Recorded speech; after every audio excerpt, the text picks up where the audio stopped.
Hello student, welcome to Tesla education. तो जैसा कि ये सीरीज़ चल रही थी, तो इसमें ये थर्ड चैप्टर का जो है 26 से लेकर 50 तक के क्वेश्चन सॉल्व होंगे। तो आप ध्यान से देखिए और बिना किसी टाइम वेस्ट के हम सेशन स्टार्ट करते हैं। तो क्वेश्चन नंबर 26 क्या है? Two plates of a parallel plate capacitor after being charge from a constant voltage source are separated apart by means of a insulated handle. Then the voltage across the plate increase, voltage across the plate decrease, charge on the capacitor decrease, charge on the capacitor increase. तो कह रहा है कि इस पर क्या फ़र्क पड़ेगा। ठीक है, अगर हम पहले चार्ज करते हैं कैपेसिटर को, फिर उसमें जो है इंसुलेटेड मटेरियल कोई और डाल देते हैं उनके प्लेटों के बीच। ठीक है, पहले तो हम उसे चार्ज करते हैं कांस्टेंट वोल्टेज पे, और फिर उसकी जो डिस्टेंस है बीच में वो बढ़ जाती है और उसमें इंसुलेटेड मटेरियल भरते हैं। तो अब आप समझिए इसे, कॉन्सेप्ट देखिए कि जैसे क्या होता है कि सी की वैल्यू जो होती है वो होती है एप्सिलॉन 0 एप्सिलॉन आर। ठीक है, ये है रिलेटिव परमिटिविटी, और A upon D, A area of plate है, और डी क्या है? Distance between plate. ठीक है, जो इंसुलेटिंग मटेरियल डाला जाएगा उसकी चौड़ाई कितनी है। ठीक है, तो कहने का मतलब यह देखिए, अब जैसे कि हमने चार्ज किया तो कुछ उसका कैपेसिटेंस बन गया। ठीक है, अब बीच में हम डी को अगर बढ़ाएंगे तो सी की वैल्यू क्या होगी, पहले ये देखिए आप। जैसे हम देखिए कोई इंसुलेटिंग मटेरियल डालेंगे तो कुछ ना कुछ उसकी रिलेटिव परमिटिविटी होगी। अब रिलेटिव परमिटिविटी कुछ ना कुछ बढ़ेगी तो सी की वैल्यू बढ़ेगी, ये तो डेफिनेटली कैपेसिटेंस बढ़ जाएगा। यहाँ से ये चीज़ तो श्योर होगी। तो एक पॉइंट आप ये याद रखेंगे। अब अगला कॉन्सेप्ट जो देखेंगे हम वो ये है कि Q is equal to C V. ठीक है, यानी यहाँ से हम कह सकते हैं C जो है इन्वर्सली प्रोपोर्शनल टू V है ना। ये देखो V यहाँ आएगा तो C इन्वर्सली हो जाएगा ना, C is equal to Q upon V हो जाएगा, तो इन्वर्सली हो गया। अब वहाँ आप देखे थे कि C की वैल्यू बढ़ी थी, तो C की वैल्यू कब बढ़ेगी? जब V की वैल्यू जो है वो घटेगी। ठीक है, तो यहाँ से हम कह सकते हैं कि इनके बीच की वोल्टेज जो है वो इनके बीच का वो घट जाएगा। तो voltage across the plate decreases, यानी बी वाला ऑप्शन हमारा जो होगा वो एकदम करेक्ट होगा। ठीक है, तो ये कॉन्सेप्ट यहाँ पे यूज हुआ। अब बढ़ते हैं आगे। सारे फार्मूले दिमाग में रखेंगे तो कभी भी कोई भी थ्योरेटिकल क्वेश्चन हो या न्यूमेरिकल हो गलत नहीं होगा। क्वेश्चन नंबर 27 क्या है? If AC voltage is applied to the capacitive circuit, the alternating current can flow in the circuit because. देखिए भाई, सीधी सी बात है। देखो AC हम अप्लाई करते हैं, मान लो साइनसॉइडल कोई वेव ऐसे, ठीक है, ये हम अप्लाई कर दिए। ये मान लीजिए भी अपनी वोल्टेज अपना है, ये देखिए ये क्या है, पाई 2 पाई। ठीक है, तो क्या था कि जैसे कैपेसिटर में हमने वोल्टेज अप्लाई किया साइनसॉइडल, तो ये पॉजिटिव हाफ साइकिल में वो चार्ज होगा। ठीक है, और नेगेटिव हाफ साइकिल में क्या होता है? वो डिस्चार्ज होता है। ठीक है, तो इस कॉन्सेप्ट पे हम देखेंगे तो हमें इस हिसाब से हमें जो करंट जो मिलेगी, जैसे मान लीजिए चार्जिंग के समय क्या होगा, करंट की वैल्यू जो है वो वोल्टेज ज़्यादा रहेगा, करंट कम रहेगी, और ड्यूरिंग डिस्चार्जिंग जो करंट की वैल्यू बढ़ेगी और वोल्टेज कम होगा। ठीक है, तो जब वोल्टेज बढ़ेगा तो करंट कम होगा, करंट बढ़ेगा तो वोल्टेज, ये दोनों इन्वर्सली हो गए। तो यहाँ से हम कह सकते हैं कि wiring voltage produce the charging and discharging current. ठीक है, तो ये चार्जिंग डिस्चार्जिंग करंट जो वो वायरिंग वोल्टेज ही प्रोड्यूस करता है। ठीक है, और बाकी ये 3 ऑप्शन जो है वो इससे रिलेट नहीं करते हैं, तो हमारा पहला ऑप्शन करेक्ट हो जाएगा। बढ़ते हैं, अगला जो है, हाँ, कैपेसिटेंस कैसे मेज़र करते हैं ये भी जानते लगे। सीयरिंग ब्रिज होता है जो हमारा, ठीक है, AC ब्रिज है ये, AC ब्रिज, सीयरिंग ब्रिज से हम कैपेसिटेंस और डाइलेक्ट्रिक लॉस मेजर कर सकते हैं। ठीक है, और साथ ही साथ एक होता है हमारा वीन ब्रिज। ठीक है, वीन ब्रिज से भी हम फ्रीक्वेंसी और कैपेसिटेंस C और F दोनों मेजर करते हैं। ये एग्जाम में कई बार पूछा जा चुका है, ये दोनों पॉइंट यहाँ से आप याद रखेंगे। बढ़ते हैं आगे। Question number 28, voltage applied across A ceramic dielectric produce an electrolytic field 100 times greater than air, what will be the value of dielectric constant. ठीक है, तो डाइलेक्ट्रिक कांस्टेंट को ही हम क्या कहते हैं? Relative permittivity. ठीक है, इसे ही हम कहते हैं डाइलेक्ट्रिक कांस्टेंट। ये क्या होता है?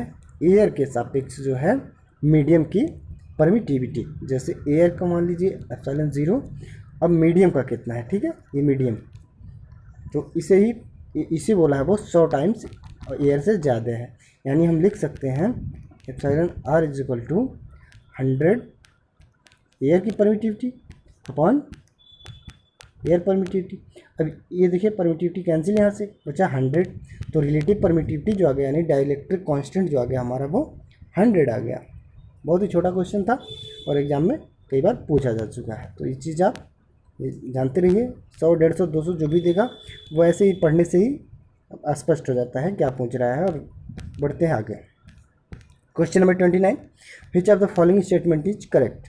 पहला क्या है ऑप्शन, एयर कैपेसिटर है black band to indicate the outside foil, electrolytic capacitor must be connected in correct polarity, ceramic capacitor must be connected in the correct polarity, mica capacitor are available in capacitance value of 1 to 10 microfarad। ठीक है, तो mica capacitor जो होता है वो इसकी जो value होती है वो बहुत ही कम होती है, ठीक है, पॉइंट में होती है, ठीक है, ये मतलब पॉइंट क्या मान 2.5 माइक्रोफैरड तक की होती है, जबकि यहाँ से 1 to 10 दिया है, तो माइका तो यहीं से गलत हो गया, ठीक है। अब बात आती है ceramic capacitor must be connected in the correct polarity. Ceramic capacitor क्या होता है, इसकी जो कैपेसिटी वो रिलेटिव परमिटिविटी होती है 2 से 5 होती है, ठीक है, तो इसलिए जो है इसका जो कैपेसिटेंस भी कम ही होगा। जब कैपेसिटेंस कम होगा तो हम इसे किसी भी पोलैरिटी में ऐड करें, ये डिस्चार्ज होने में ज़्यादा टाइम नहीं लगेगा, ठीक है। तो हम इसे कभी इस पोलैरिटी में दे दिए, ठीक है, कभी इस पोलैरिटी में दे दिए, मान लीजिए इसे इधर करके इधर करके, तो इससे जो कनेक्शन चेंज करने से कोई फ़र्क नहीं पड़ेगा। बाकी बात आती है इलेक्ट्रोलाइटिक कैपेसिटर की, तो आपको पता है ये जो है सबसे ज़्यादा जो रेंज होती है वो इलेक्ट्रोलाइटिक कैपेसिटर की होती है, ठीक है। अगर हमें हाई फैरेड का जो कैपेसिटर चाहिए होता है तो हम इसी का यूज करते हैं। अब जब कैपेसिटेंस आई है तो उसकी चार्जिंग डिस्चार्जिंग टाइम भी ज़्यादा हो जाएगा, ठीक है। तो अगर हम इसे मान लीजिए एक बार एक पोलैरिटी में चार्ज किए, दूसरी बार दूसरी पोलैरिटी चेंज करके लगा दिए, तो ये ब्लास्ट हो जाएगा, ठीक है, क्योंकि ज़्यादा टाइम लगेगा और इंस्टेंटली वो डिस्चार्ज नहीं हो पाएगा। तो इसलिए हमारा बी वाला ऑप्शन करेक्ट हो जाएगा कि इलेक्ट्रोलाइटिक कैपेसिटर को हम हमेशा जो है करेक्ट पोलैरिटी में यूज करते हैं। और एयर कैपेसिटर है black band to indicate the outside foil, ठीक है, तो इसका भी कुछ मतलब यहाँ नहीं बनता है, बस आप ये जानते रहिए, जो मेन चीज़ था वो हमने आपको बता दिया। बढ़ते हैं आगे। Question number 30, the dissipation factor of the good dielectric is of the order of, ठीक है, तो पूछ रहा है कि डिसिपेशन फैक्टर जो होता है वो कितना होना चाहिए अगर वो गुड डाइलेक्ट्रिक मटेरियल है, तो कम से कम होना चाहिए, ठीक है। इसमें कन्फ्यूजन है, कई बार हम देखते हैं 0.02 दे देता है, 0.002 दे देता है, तो इससे कन्फ्यूजन से आप इस तरह बच सकते हैं कि जो ऑप्शन है कम से कम दी, क्योंकि ये डिसिपेशन फैक्टर है, कम जितना कम हो उतना अच्छा है। तो हमें देखिए यहाँ पे सबसे ज़्यादा दिख रहा है 0.002, तो हम मार देंगे ऑप्शन ये अपना पहला वाला, ठीक है। कहीं कहीं ये वाला भी आपको देखने को मिलेगा, लेकिन अगर एग्ज़ाम में आएगा तो इतनी बारीकी से ऑप्शन इतने नज़दीक नहीं रखेगा, इससे आप बेफिक्र रहिएगा, ठीक है। और अच्छी बात ये रही आप कम से कम मारिए, जिसकी वैल्यू कम हो वही सही रहेगा। तो अगले क्वेश्चन की तरफ बढ़ते हैं। Question number 31, the total electric flux through any close surface surrounding charge is equal to the amount of charge close the above statement associated with, ठीक है, यानी गॉसियस लॉ की बात कर रहा है, ठीक है। गॉस प्रमेय जो आप पढ़े होंगे, तो जो बंद फ्लक्स किसी भी बंद सरफेस जो फ्लक्स गुजरता है वो उसमें जो चार्ज होते हैं, जितने भी चार्ज होते हैं उनके समेशन के बराबर होता है, ठीक है। तो कहने का मतलब ये है कि हमारा गॉसियस थ्योरम क्या है, इसे आप याद रखेंगे। काफ़ी छोटा क्वेश्चन है, कई बार एग्जाम में पूछा जा चुका है। तो बढ़ते आगे। और कूलाम का स्क्वायर लॉ तो आप जान ही गए, जो फोर्स लगता है F1/d² के, ठीक है, प्रोपोर्शनल होता है, ये कूलाम्स लॉ है। गॉसियस लॉ यही था। और मैक्सवेल के जो नियम है ये जो है वो आप जानते होंगे, जो कर्ल रूल है, और ये सब बातें भी आगे जो हम मैग्नेटिक वाला चैप्टर पढ़ेंगे ना, मैग्नेटोस्टैटिक, तो उसमें सब कुछ मिलेगा। तो इसके बारे में हम बाद में चर्चा करेंगे, मैक्सवेल की जितने रूल्स हैं। और बढ़ते हैं क्वेश्चन नंबर 32 की तरफ। 3 capacitors each of the capacity C are given, the resultant capacity 2/3 then the obtain by using them, ठीक है। कहने का मतलब है 3 कैपेसिटर हैं और सबकी कैपेसिटी जो है वो C है, ठीक है। तो जो हमें रिजल्ट लेना है 3 कैपेसिटर का जो रिजल्ट लेना है वो 2/3 लेना है, तो हम कैसे कनेक्ट करेंगे, ठीक है। तो एक कैपेसिटर की वैल्यू क्या है, C है, और 3 है हमारे पास। हम कैसे कनेक्ट करें कि 2/3 मिल जाए। तो अब देखिए, ऐसे क्वेश्चन कभी भी आपको मिले तो आप कोशिश ये करिए ऑप्शन के हिसाब से चलें, ठीक है। ऑप्शन को रिमूव करते जाइए, अपने आप जो है क्लियर होता चला जाएगा। जैसे देखिए, पहला क्या कह रहा है, ऑल इन सीरीज। अगर ऑल सबको हम सीरीज में कर दें तो 1/3 मिल C/3 मिल जाएगा, ठीक है, क्योंकि रेजिस्टेंस का अपोजिट रूल से जुड़ता है। जैसे 1/C equal to 1/C1 plus 1/C2 इस तरह होता है सीरीज में, और पैरेलल में क्या होता है, डायरेक्ट जुड़ता जाता है C1 प्लस C2। तो सीरीज में करेंगे तो इस हिसाब से C/3 आ जाएगा, और पैरेलल में करेंगे तो कितना आ जाएगा, 3C आ जाएगा। तो ये दोनों ऑप्शन हमें यहीं से हट गए हमारे लिए, ठीक है। अब हमें इन दो ऑप्शन पे ध्यान देना है। तो देखिए, 2 in parallel and 3rd in series with combination. जो दो को हम पैरेलल में कर लेते हैं तो हमें मिल जाएगा 2C, और एक को क्या कर लेते हैं, सीरीज में कर लेते हैं, ठीक है। तो अब इसमें हम 1/C कर लेते हैं, तो देखते हैं तो क्या मिलेगा हमें।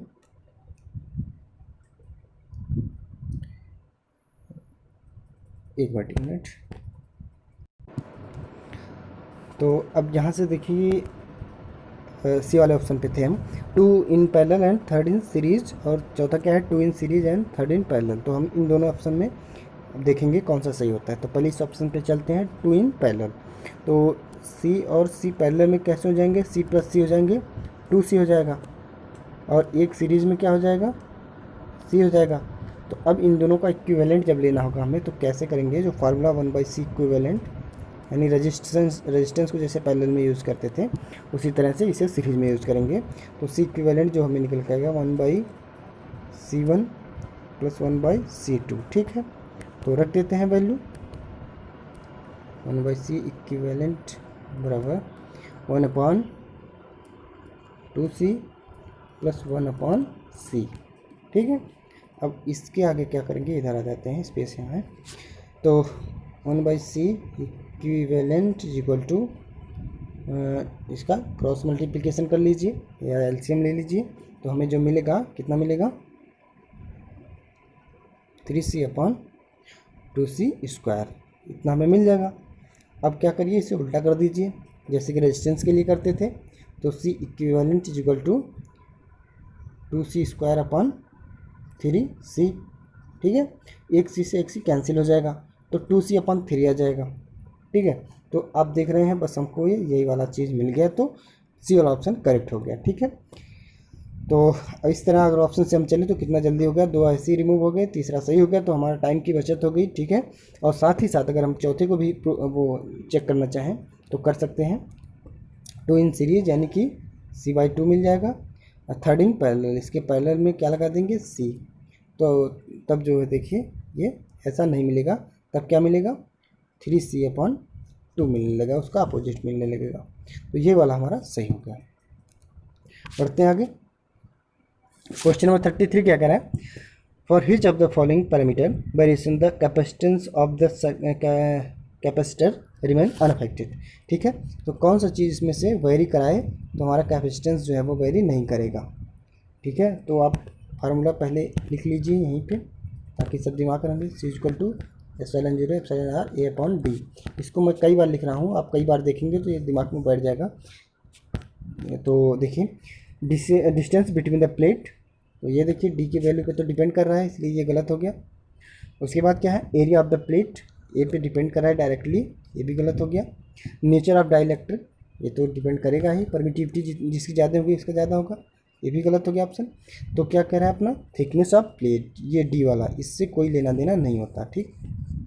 कभी कभी आप इसको समझ लेते हैं थिकनेस D को, तो ये थिकनेस नहीं है, ये डिस्टेंस बिटवीन प्लेट की, जो हम उसमें इंसुलेटिंग मटेरियल मिला रहे हैं उसकी विड्थ को डिपेंड ये दर्शाता है, डिनोट करता है। तो हमारा D वाला ऑप्शन यहाँ पे गलत हो जाएगा, बाकी सब सही है। बढ़ते हैं, which of following statement is true, the current in the discharging capacitor grows linearly, the current in the discharging capacitor grows exponentially, the current in the discharging capacitor decay exponentially, the current in the discharging capacitor decrease constantly, ठीक है। तो exponentially होता है, आप देखोगे charging equation, मैं आपको charging equation लिख के दिखाता हूँ। तो पहले आप वोल्टेज देखिए, वोल्टेज किस रेशियो में बढ़ता है, देखिए ऐसे होता है V, ठीक है, फाइनल वोल्टेज 1/e⁻t/λ, ठीक है। ये वाला, ये हमारा क्या हो गया चार्जिंग के लिए। और जब बात आएगी डिस्चार्जिंग की, तो जो वोल्टेज हमारा जिस जैसे डिके करेगा वो क्या करेगा, फाइनल वोल्टेज e-t ये लैम्डा मान लीजिए। तो लैम्डा क्या होता है हमारा, एक टाइम कांस्टेंट होता है, ठीक है। टाइम कांस्टेंट का मतलब कि एक टाइम कांस्टेंट का मतलब ये होता है कि इतने टाइम में जो हमारा वोल्टेज अगर चार्ज हो रहा है तो वोल्टेज, और डिस्चार्ज हो रहा है तो करंट, ठीक है। यानी चार्जिंग के समय वोल्टेज जो फाइनल वोल्टेज का 63.37% इंक्रीज हो जाएगा, ठीक है। और करंट जो है 37 पॉइंट समथिंग पे आ जाएगी, ठीक है। क्योंकि वोल्टेज बढ़ेगा तो करंट घटेगी, यूनिवर्सली रिलेशन होता है, सबको पता है ये। तो उसी हिसाब से डिस्चार्जिंग के लिए जो करंट का होता है वो क्या होता है, I = जो हमें क्वेश्चन में पूछा है उसे हम देख लेते हैं। तो डिस्चार्जिंग के लिए क्या होता है, I = -Im e⁻t/λ। ये माइनस क्या करता है, डिनोट करता है कि करंट जो है घटती जाएगी, ठीक है। तो अब देख रहे हैं कि e⁻ax जब भी ऐसा आता है वो एक्सपोनेंशियली कहा जाता है। तो करंट एक्सपोनेंशियली घटती है डिस्चार्जिंग, ठीक है, डिस्चार्जिंग कंडीशन में। तो ये हमारा क्लियर हो गया। तो current discharging capacitor grow exponentially, और तो सी वाला ऑप्शन सही हो जाएगा, डीके हो जाएगी, ठीक है। बढ़ते आगे, which of following expression is correct for electric field strength. तो इलेक्ट्रिक फील्ड स्ट्रेंथ क्या होती है, E = D/E, यानी ये जो हमारी चार्ज डेंसिटी अपॉन जो मीडियम का परमिटिविटी है, ठीक है। यानी E = D/E हो जाती है। इस चीज़ को आप याद रखेंगे फार्मूले की तरह। ये डेंसिटी है, फ्लक्स डेंसिटी, और ये मीडियम की परमिटिविटी, ठीक। तो ये हमारा फार्मूला होता है। इस पर बेस्ड अगर कभी न्यूमेरिकल भी आ जाए तो आप सॉल्व कर लो, इसलिए आप इसे याद रखिएगा फार्मूले को। बढ़ते हैं क्वेश्चन नंबर 36 की तरफ। In a capacitor the electric charge is stored in, ठीक है। तो इलेक्ट्रिक चार्ज कहाँ पे स्टोर होता है, कैपेसिटर में। तो एनर्जी जो फार्मूला होता है एनर्जी स्टोर का क्या होता है, हाफ सी वी स्क्वायर, ये होता है कैपेसिटर के लिए फार्मूला। और हाफ Li² क्या होता है, ये इंडक्टर के लिए, ठीक है। ये दोनों फार्मूला आप याद रखिए पहले। और इसमें जो इंडक्टर में जो एनर्जी स्टोर होती है वो उसके मैग्नेटिक फील्ड में होती है, ठीक है, मैग्नेटिक फील्ड में होती है। और बात आती है जहाँ कैपेसिटर की, तो इलेक्ट्रिक फील्ड में होती है, ठीक है। और इलेक्ट्रिक फील्ड कहाँ होता है, इंसुलेटिंग मीडियम में। तो ऑप्शन में आप देखिए मेटल प्लेट्स, ये गलत। Dielectric correct, both A and B, तो प्लेट से कोई मतलब नहीं। तो हमारा बी वाला ऑप्शन सही हो जाएगा, डाइलेक्ट्रिक, ठीक है। इलेक्ट्रिक फील्ड में होती है और डाइलेक्ट्रिक में ही इलेक्ट्रिक फील्ड रहता है। तो इस चीज़ को आप ध्यान रखेंगे। कभी कभी क्वेश्चन ऐसे पूछता है, इंडक्टर में एनर्जी कहाँ स्टोर रहती है और कैपेसिटर में, तो यहाँ इलेक्ट्रिक फील्ड में और इसमें मैग्नेटिक फील्ड में। और कभी कभी लॉ ऑफ इनर्शिया दे देता है, ठीक है। तो इसका जो एनालॉगस होता है वो इंडक्टर होता है, जो करंट चेंज का अपोज करता है, ठीक है। जैसे घूर्णन गति में इनर्शिया जो है घूर्णन का अपोज करता है, उसी प्रकार से ये इंडक्टर जो है करंट के चेंज का अपोज करता है। बढ़ते हैं अगले क्वेश्चन की तरफ। Question number 37, which of following material has the highest value of dielectric constant, glass, vacuum, ceramics, oil. तो मैं बता रहा हूँ सबका बारी बारी से। देखिए ग्लास के लिए क्या होता है, ग्लास के लिए 6 से 12 तक होता है, ठीक है। ये इसकी बात कर रहा है, रिलेटिव परमिटिविटी या डाइलेक्ट्रिक कांस्टेंट की बात। 6 से 12 हो गया आपके ग्लास के लिए, याद रखिएगा, कभी कभी एग्जाम में डायरेक्ट पूछ देता है। वैक्यूम के लिए 1, ठीक है। और एयर के लिए माना जाता है 1.0001, लगभग 1, एयर और वैक्यूम का लगभग 1 ही मान लीजिए आप। और सिरेमिक्स की बात है तो सिरेमिक्स का बहुत ही ज़्यादा होता है, तो ये लगभग 7K से 9K तक होता है, ठीक है। तो सबसे ज़्यादा इसका होता है। और ऑयल के लिए 2 से 3 तक होता है, 2 से 3 होती है ऑयल के लिए, के की ये एप्सिलॉन आर की वैल्यू। जो रिलेटिव परमिटिविटी है। तो अब यहाँ पे देख लीजिए आप, तो हाईएस्ट वैल्यू आ गई सिरेमिक की, तो सी वाला ऑप्शन सही हो जाएगा। ठीक है, बढ़ते हैं आगे। क्वेश्चन नंबर 38 क्या है, which of following capacitor will have the least variation, किसमें सबसे कम वेरिएशन होगा? पेपर कैपेसिटर में, सिरेमिक कैपेसिटर में, सिल्वर प्लेटेड माइका कैपेसिटर में। ठीक है, नन ऑफ द अबव। अब देखिए सिल्वर प्लेटेड माइका कैपेसिटर अगर है तो इसमें वेरिएशन सबसे कम होगा। ठीक है, क्योंकि सिल्वर की प्रॉपर्टी काफ़ी अच्छी होती है, रेजिस्टिविटी काफ़ी ज़्यादा कम होती है इसकी, बहुत ज़्यादा कंडक्टिविटी होती है, तो प्लेट का रेजिस्टेंस बिल्कुल ज़ीरो हो जाएगा। जब रेजिस्टेंस बिल्कुल ज़ीरो हो जाएगा तो ना तो कोई वहाँ पे लॉस होगा ना कुछ, तो फिर इस हिसाब से इसका जो वेरिएशन हम अगर चार्ज करके रख देंगे तो चार्ज ही पड़ा रहेगा। ठीक है, तो इसका वेरिएशन नहीं होगा। वेरिएशन का मतलब यही ये कह रहा है। ठीक है, ये नहीं कि यूज कर रहे हैं तो कम या ज़्यादा हो रहा है उसका वोल्टेज करंट, उसकी बात नहीं कर रहा है, ये इनिशियल कंडीशन की बात कर रहा है कि हम चार्ज करके रख दें तो कौन सबसे पहले कम डिस्चार्ज हो जाएगा, वेरी कर जाएगा, तो ये सबसे कम करेगा सिल्वर। बाकी जो पेपर वगैरह हैं ये जो है वेरी कर जाएंगे। तो बढ़ते हैं क्वेश्चन नंबर 39 की तरफ, which of following statement incorrect. तो गलत ढूंढना है हमें, ठीक है, सही नहीं ढूंढना है, ये चीज़ ध्यान देंगे। कभी कभी एग्जाम में हम करेक्ट ढूंढने के चक्कर में इनकरेक्ट को सही मार के आ जाते हैं उल्टा करके, तो इस चीज़ को आप ध्यान में रखेंगे। तो ऑप्शन ए क्या है, the leakage resistance of ceramic capacitor is generally high, the stored energy in capacitor decrease with reduction in value of capacitance, the stored energy in a capacitor increase with applied voltage, ये wire cable has distributed capacitance between conductors. ठीक है, तो आप पहले देखिए formula लिख लीजिए तो गलती नहीं होगी। Q equal to C V. ठीक है, अब देखिए leakage resistance ceramic capacitor generally high, the store energy capacitor decrease with reduction in value of capacitance. तो हाफ सी वी स्क्वायर से हम चलेंगे तो ये चीज़ तो सही हो गई भाई, अगर सी की वैल्यू घटेगी तो ये टोटल वैल्यू घट जाएगी ना, तो इसलिए हम कह सकते हैं ये तो सही हो गया हमारा। The store energy in capacitor increase with applied voltage, तो वोल्टेज अगर बढ़ाएंगे तो एनर्जी बढ़ेगी, ये भी सही हो गया। ठीक है, और ये क्या है, wire cable has distributed capacitance between the conductor. तो कंडक्टर में क्या होता है, जैसे एक कोर हो गई, एक कोर हो गई, इसमें केबल का इंसुलेशन लगा है इधर से। ठीक है, इसका इंसुलेशन, तो एक ये कंडक्टर एक ये कंडक्टर, बीच में आपको इंसुलेटिंग मटेरियल मिल गया, तो ये बन गया कैपेसिटर। ये पूरा डिस्ट्रीब्यूटेड रहता है भाई, तो इसलिए हमारा ये भी सही हो गया। ठीक है, डी वाला भी सही हो गया, तो हमारा यही जो है गलत हो जाएगा। सिरेमिक का जो है लीकेज रेजिस्टेंस ज़्यादा नहीं होता, ठीक है, ये कम ही होता है। ये वाला ऑप्शन हमारा सही हो जाएगा। बढ़ते हैं अगले क्वेश्चन की तरफ। Question number 40, which of following capacitor has the relatively shorter self life. ठीक है, किसकी लाइफ सबसे कम होती है? Paper capacitor, ceramic capacitor, electrolytic capacitor, mica capacitor. तो देखते हैं।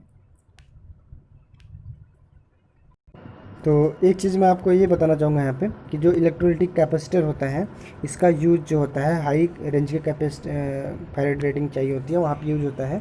तो हमारे जो फ़ैन वगैरह होते हैं, मोटर्स वगैरह, उसमें जो इसका यूज होता है, तो कभी कभी आप देखते होंगे कि फ़ैन धीमा चलने लगता है या मोटर हमारी जो है सही से स्टार्ट नहीं होती, तो हम कैपेसिटर को जो है चेंज कर देते हैं, तो सही से चलना स्टार्ट हो जाती है।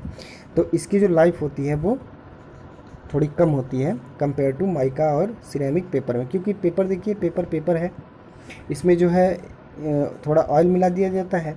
इम्प्रेग्नेटेड पेपर जो ज़्यादातर इसका यूज भी कभी कभी हो जाता है छोटे फैन में। ठीक है, तो ये जो है ज़्यादा देरी तक जो है अपना काम करते रहते हैं, जिसकी लाइफ ज़्यादा होती है कंपेयर टू इलेक्ट्रोलिटिक कैपेसिटर, जबकि रेटिंग ज़्यादा होती है, फैरेड रेटिंग इसकी ज़्यादा होती है और लाइफ कम। तो इस कॉन्सेप्ट से आप इसे याद रखेंगे। बढ़ते हैं क्वेश्चन 41 की तरफ। The sparking between two electrical contact can be reduced by inserting a capacitor in parallel with in contact, capacitor in series with each contact, resistance in line. ठीक है, तो क्या कह रहा है, हमें स्पार्क अगर कम करना है तो अब कैपेसिटर को आप ऐड कर दीजिए। ठीक है, तो कैपेसिटर को अगर आप ऐड कर देंगे, बता रहा हूँ, देखिए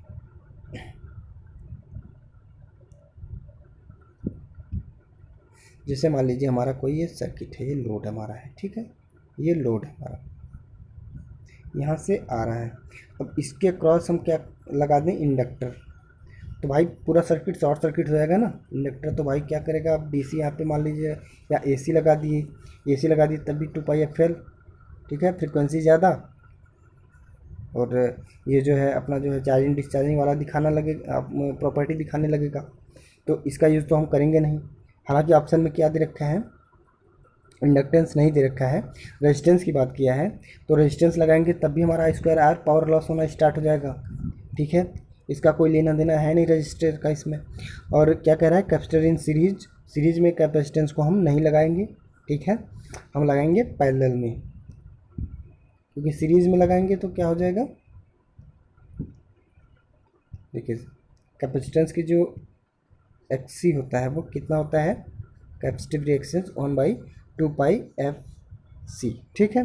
तो अगर फ्रिक्वेंसी ज़्यादा है तो ये घट जाएगा हमारा, ठीक है, XC जो रेजिस्टेंस रिएक्टेंस जो है वो घट जाएगा, यानी सर्किट को पूरा करंट फ्लो होने का रास्ता मिल जाएगा। लेकिन हमें क्या करना है कि यहाँ पे स्पार्क को रोकना है, ठीक है, यानी करंट अगर कम रहे तभी तो स्पार्क रुकेगा ना, अगर करंट की वैल्यू ज़्यादा रहेगी स्पार्क ज़्यादा होगा। तो उस चीज़ को ध्यान में रखते हुए अगर हम कैपेसिटर को पैरेलल में लगा दें, ठीक है, ये हमारा कैपेसिटर है, इसके 2 टर्मिनल हैं, इसको हम सर्किट के, एक हमारा ये वायर है, एक वायर, यहाँ अगर पैरेलल में लगा दें फिर इसके अक्रॉस जितनी भी डिवाइस जुड़े रहेंगी तो वहाँ पे लगभग कांस्टेंट वोल्टेज मिलता रहेगा।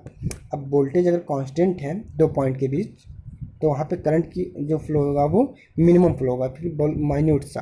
तो जब वोल्टेज मेंटेन रहेगा करंट की वैल्यू कम रहेगी, और करंट की वैल्यू जब कम रहेगी, आई जब लेस रहेगी, तो स्पार्किंग बहुत ही कम होगी। इसलिए हम कैपेसिटर को पैरेलल में लगाते हैं, पहला ऑप्शन सही हो जाएगा। बढ़ते हैं क्वेश्चन नंबर 42 की तरफ। In the case of lossy capacitor it's series equivalent resistance value will be, ठीक है। तो अगर देखिए रेजिस्टेंस कम होता है तो हम इग्नोर कर देते हैं, लेकिन जब लॉसी है तो रेजिस्टेंस ज़्यादा है तो उसे हम कैपेसिटेंस को सीरीज में ऐड डिनोट कर देते हैं। ये हमारा कैपेसिटर है, इसके सीरीज में हम रेजिस्टेंस को मान लेते हैं, ठीक है। तो यानी कि I2R लॉसेज यहाँ भी हमें मिलता रहेगा, ठीक है। तो और जो हमारा cos फाई जो एंगल होगा, जैसे मान लो किसी भी कैपेसिटिव सर्किट में हम ये चाहते हैं, प्योर कैपेसिटिव है तो हमें जो करंट के और वोल्टेज के बीच आई है, ये भी है, इनके बीच जो एंगल मिले वो प्योरली 90 डिग्री मिले, ठीक है, तभी वो फुल कैपेसिटिव कहा जाएगा। लेकिन जो एंगल मिलता है वो इससे थोड़ा घट के मिलता है, मान लीजिए ये एंगल घट गया, डेल मान लेते हैं इसे, ठीक है। तो ये एंगल जितना ज़्यादा होगा लॉस उतना ज़्यादा है, इस एंगल को हम कम करना चाहते हैं हमेशा, तो यही एंगल आता है, ठीक है। एफ इंटू डेल वाला जो फार्मूला होता है लॉस वाला, उसमें ये डेल और एफ आता है, वो फ्रिक्वेंसी, और डेल ये एंगल आता है लॉस एंगल, ठीक है। तो कुछ ये लॉस एंगल वाला फार्मूले से लॉस आएगी और कुछ I2R से, तो लॉसेस ज़्यादा आएंगी, उसे ही कहते हैं हम लॉसी कैपेसिटर। तो रेजिस्टेंस को हम सीरीज में दिखाएंगे, ये चीज़ आप ध्यान में रखिएगा। तो ऑप्शन क्या कहता है, series equivalent resistance will be small, very small, large, ठीक है, तो लार्ज वाला मानेंगे, ठीक है, रेजिस्टेंस ज़्यादा रहेगा तभी तो ज़्यादा लॉस होगा ना। तो सीरीज में डिनोट करते हैं रेजिस्टेंस को और लार्ज वैल्यू मानते हैं जब लॉसी है। तो बढ़ते हैं क्वेश्चन नंबर 43 की तरफ। The power dissipate in the pure capacitor is, ठीक है, तो पावर डिसिपेशन जो होता है प्योर कैपेसिटर में वो मानते हैं हम 0, ठीक है, यानी कैपेसिटर और इंडक्टर ये दोनों एलिमेंट जो हमारे कभी पावर को डिसिपेट नहीं करते। तो ये चीज़ आप ध्यान रखिएगा, जहाँ भी इंडक्टर और कैपेसिटर की बात आए तो अपने होल साइकिल में वो एक साइकिल में चार्ज होते हैं, यानी पॉजिटिव में और निगेटिव में डिस्चार्ज, तो ओवरऑल होल साइकिल में इनकी एनर्जी जो होती है वो 0। तो ये सी वाला ऑप्शन, पहला वाला ऑप्शन सही हो जाएगा। बढ़ते हैं आगे question number 44। The equivalent capacitance of the circuit shown in figure 3.1 will be, इस सर्किट में हमें इक्विवेलेंट कैपेसिटेंस निकालना है। तो आप क्या करेंगे, देखिए यहाँ से ये दोनों सीरीज में हो गए, तो सीरीज में क्या करना था, 6 × 12/10, तो 3 4 आ गया, ठीक है। ये चीज़ हमें ओवरऑल में 4 मिल गई। कैसे मिली, ये फार्मूला डायरेक्टली आप यूज़ कर लेंगे, करते भी होंगे अगर आप जानते होंगे तो, नहीं तो वही करिएगा आप, सीरीज वाले पैरेलल वाले रेजिस्टेंस की तरह सीरीज में कैपेसिटेंस यूज करते हैं, तो वो C इक्वल टू 1/6 + 1/12। तो यही करने पे ये हमें 4 मिल गया। और 4 और 8 देख लीजिए पैरेलल में है, तो पैरेलल में हम डायरेक्ट ऐड कर देते हैं, तो 8 और 4 कितने हो जाएंगे 12। तो अब देखिए डी में दिया है 12, तो हमारा ये वाला ऑप्शन सही हो जाएगा 12 माइक्रोफैरड। तो बढ़ते आगे question number 45। In a capacitive circuit a steady value of applied voltage cause a discharge and increase in applied voltage makes a capacitor charge, the decreasing in applied voltage makes a capacitor charge. ठीक है, तो अभी मैंने आपको formula explain किया था charging वाला, capacitor कैसे चार्ज होता है।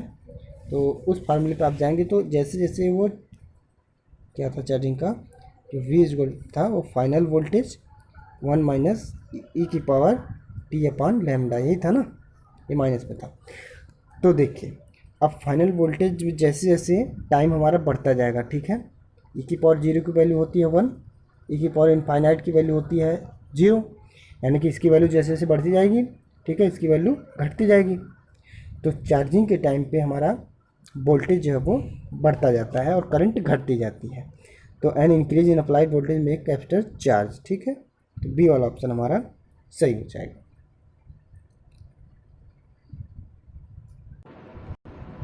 तो अब यहाँ से आपको एक कॉन्सेप्ट क्लियर हो गया होगा। बढ़ते आगे, अगर आप इस फार्मूले से नहीं समझ पाए हो तो आप ये भी याद रखिएगा, एक जो साइनसोइडल वेव चलती है हमारी इस तरह से, तो आप देखते हैं इसमें चार्ज होता है, फिर यहाँ डिस्चार्ज होता है। तो क्यों चार्ज होता है? क्योंकि यहाँ पे वोल्टेज बढ़ती जा रही है ना, यहाँ पे पीक वैल्यू मिलेगी, फिर यहाँ से कम होना स्टार्ट हो जाएगा, जीरो आएगा, डिस्चार्ज होना स्टार्ट हो जाएगा। तो जब भी वोल्टेज बढ़ेगी कैपेसिटर चार्ज होगा। तो यहाँ से कॉन्सेप्ट भी आपका क्लियर हो सकता है, लेकिन बेसिक फंडा जो था वो पहला वाला फार्मूला जो मैंने बताया था। बढ़ते आगे question number 46। When a dielectric slab is introduced in a parallel plate capacitor, the potential difference between plates will। तो क्या कह रहा है? तो सबसे पहले आप क्या करेंगे, फार्मूला लिख लेंगे यहीं पे, जिससे आपको समझने में आसानी हो। फार्मूला क्या था हमारा, Q = CV, एक ये फार्मूला, और एक ½ CV²। ज़्यादातर ज़्यादा से ज़्यादा क्वेश्चन आपको यहीं से सॉल्व होंगे। अब क्या कह रहा है कि हम वहाँ पे एक इंट्रोड्यूस कर रहे हैं कोई डाइलेक्ट्रिक मटेरियल। तो डाइलेक्ट्रिक मटेरियल उसमें डालने का मतलब क्या हो गया कि हमारा जो कैपेसिटेंस है वो बढ़ गया, ठीक, क्योंकि C = ε0 εr/A/d हो गया। तो जैसे ही C की वैल्यू बढ़ी यहाँ पे, यानी यहाँ इसकी वैल्यू बढ़ी तो C की वैल्यू बढ़ गई। अब C की वैल्यू बढ़ गई तो Q/C कर लीजिए यहाँ पे V, ऐसे हो जाएगा। तो C की वैल्यू अगर बढ़ गई तो V की वैल्यू क्या हो जाएगी, घट जाएगी। तो यहाँ से हमारा बी वाला ऑप्शन से हो जाएगा डिक्रीज। ठीक, तो वोल्टेज हमारा डिक्रीज हो जाएगा। बढ़ते हैं आगे question number 47। The equivalent capacitance of the circuit shown in figure 3.2 will be. तो देखिए काफ़ी लंबा चौड़ा सर्किट दिख रहा है, लेकिन बहुत ही सिंपल तरीके से बताऊंगा मैं आपको। देखिए अब ये 2 और 2 क्या है, पैरेलल